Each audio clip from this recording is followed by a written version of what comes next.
Now, as an investor, one of the lowest risk ways to retire rich and stay rich in retirement is simply by investing in world-beating, wide-moat blue-chip companies. And ASML is exactly that. High quality, low risk in the computer chip market.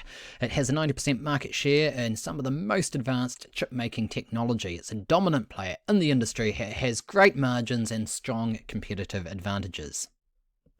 Compared to, for example, another sleep well at night stock, Qualcomm Incorporated, also a wide moat company, also a nice investment, ASML has even bigger upside potential. Now, I think that it has potential to grow much faster than Qualcomm. Now, when it comes to either Qualcomm or ASML, my family, we're investing in one of these stocks because we believe it's going to deliver a nice long-term safe yield, some powerful double-digit long-term returns, and also powerful strong income growth, while only falling a small amount during bear markets. Now, let us have a very close look at ASML and understand why it's a stock that we should consider for our portfolios. A little bit of background. ASML has been called by some analysts the ultimate chip stock. Now this is simply because it has a 90%, yes 90% market share in lithography systems. Now that is a massive market share in any industry. Now the company is coming up to 40 years old here. It's based in the Netherlands and it is a key supplier into the semiconductor industry. It supplies the technology, the equipment that is used within the semiconductor manufacturing and processing. So when you think about all of those other companies, Taiwan Semiconductor, for example, Intel, when they're buying, building new semiconductor fabrication plants, it is ASML that they are turning to for their technology. So they'll be spending lots of money building the fabrication plant and they will be paying a fortune to ASML for that world-class equipment. Okay, so we are on fast graphs. Now what I have here is a chart that shows the price in black, and in orange we have what has been historically the normal price to sales ratio. And as we can see in the 2000s, the prices were at a lower ratio to sales, and then in about 2016-17, the price of the stock escalated quite rapidly, very much outstripping the growth in sales. Now, prices came down in 2022, they've bounced up into 2023, and they're now trading at about a 10 times price to sale ratio. Now this still seems high, but there's a couple of really important points here. Number one, they've got a very favourable, nearly 30% debt to capital ratio. I think they're domiciled in the Netherlands. They do have a dividend yield which is quite low at 0.8%, and I'm looking at this as the American listed ADR for the company, American Depository Receipt. Now, what I want to do very quickly is just have a quick look at the analyst scorecard. Now the analyst scorecard for 1 year out, they get it right most of the time, 75% of the time. And then in the 2 year time frame, 2 year forward, they get sales estimates right 92% of the time. So that's quite nice. Now, if we look at what this means, they're estimating in 2023 an increase in sales of about 30%, 2024 an increase in sales of about 12%, and then in 2025 an increase in sales of about 16%. Now, if we switch this to the normal price to sales ratio, and if prices continue along as they have over the last 5 years at just under 10 times price to sales ratio, we could be looking at annualized returns to the end of 2025 of about 16%, or about a 50% total rate of return. Now, I think it's also really, really important here that we begin to look at the long-term performance and what actually may be possible here. So if we go all the way back to 2007, we look at the dividend growth. So the dividend has been very, very lumpy over the years. It has had dividend increases here that are quite substantial in recent years, as well as cuts. But if we consider what this means, the dividend average growth rate over 15 years has been about 136%, with a compound growth rate of about 2.8%. Now, in recent years, they've had quite substantial dividend increases, but as you can see, they're also, sort of connected to or having to accept these fairly substantial dividend cuts. Now, over time as well, it's also worth pointing out that if we had started in 2003 and invested some money into ASML, we'd be coming up with an annualized rate of return, including dividends, of about 20% compared to the SPY's Standard & Poor's 500, roughly 7.5%. So we're talking about quite a strong investment opportunity here.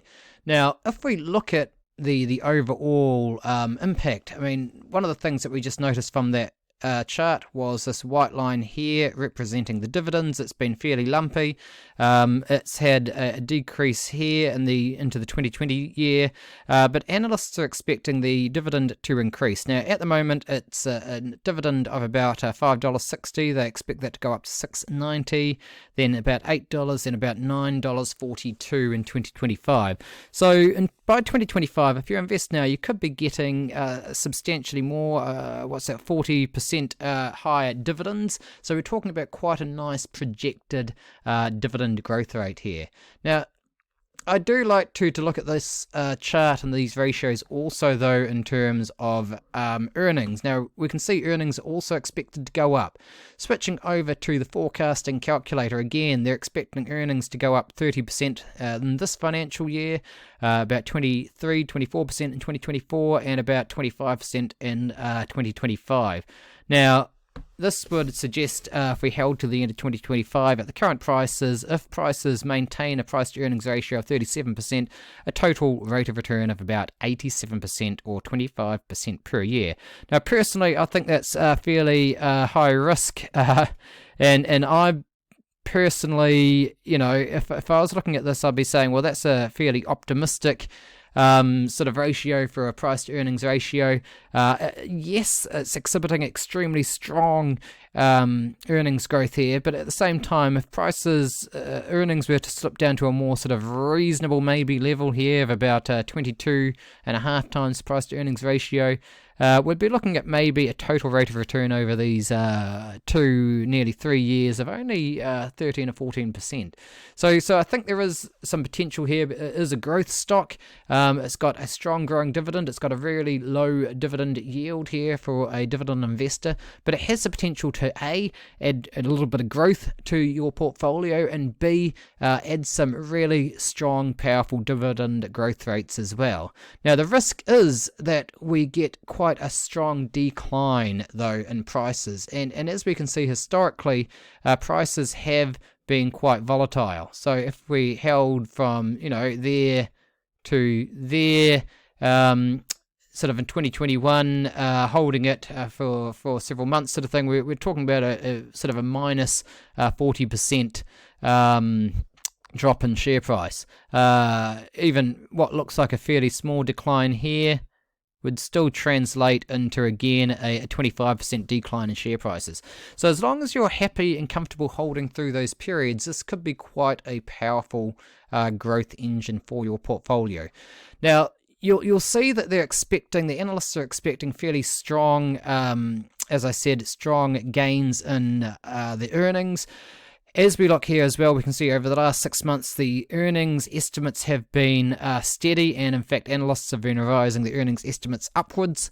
And it's also important to note that the earnings estimates are not as accurate for the analysts. Their estimates are not going to be as accurate going forward, so they only get it, roughly right 2 years out, only about 2/3 of the time. So they get it wrong 1/3 of the time. Similarly, for 1 year forward, they get it wrong about 42% of the time. So even though the estimates for the earnings look very attractive, just take into account that the company does miss these earnings estimates on a fairly regular basis. And so I think those sales estimates are probably much more reliable, as we see when we change to the sales metric here. It's a much more reliable and more easily forecasted figure for the analysts.